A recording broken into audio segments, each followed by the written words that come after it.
My calling in life was to coach, and specifically to coach high school sports. I actually gave up a chance to play some professional football to take a coaching job right out of college, and I coached for about 6 years, and I decided to get out of, for personal reasons with some family issues, to get out of coaching for a while and get into administration. And when I did, I got a call from Glenn Hawkins at the East Alabama Football Officials Association asking me to officiate some football.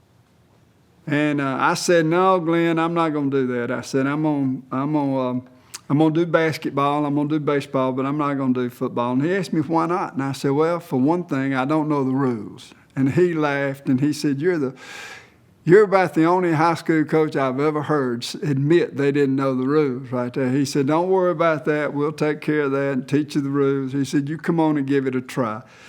Well, I very reluctantly went to the meetings and started getting into it a little bit. I passed the rules test.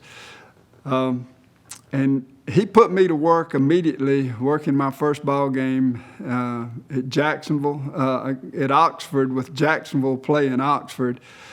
And I did it. I liked it.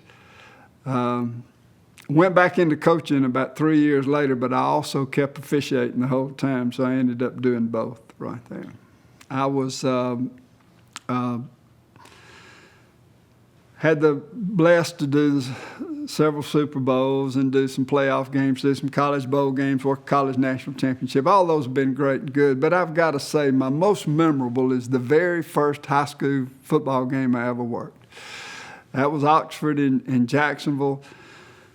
Both head coaches requested me because I was friends with them, and they both thought they were going to get something from me by me working their ball game there. And I remember it real well. I split the bottom out of my pants. I couldn't bend over during the rest of the ball game of bothering having to expose myself. And at one time when I called a foul, I reached in my back pocket to grab my flag, and I pulled my pencil out, and I threw my pencil up in the air about 10 feet. I also remember very vividly getting paid in cash, walking out the gate, $17.50. So that game is very, very memorable because also I left there realizing that I was going to kind of do this. I liked it. I felt like this was something for me, and so it's a memorable game. You know, I've been blessed. I've had several Super Bowls, a lot of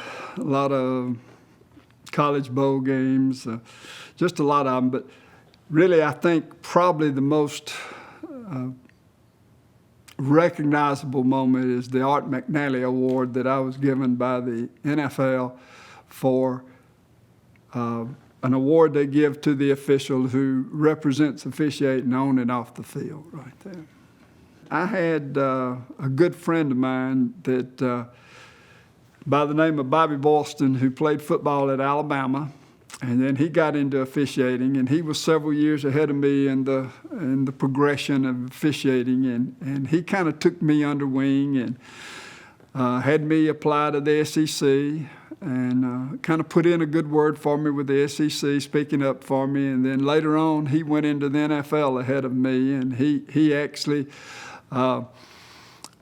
did the same thing with the NFL that he did with college ball, and I followed him into the NFL. And then when I got into the NFL, the Art McNally Award that I received, Art McNally was my supervisor, and he had a great influence on me in the character building that's associated with a football official.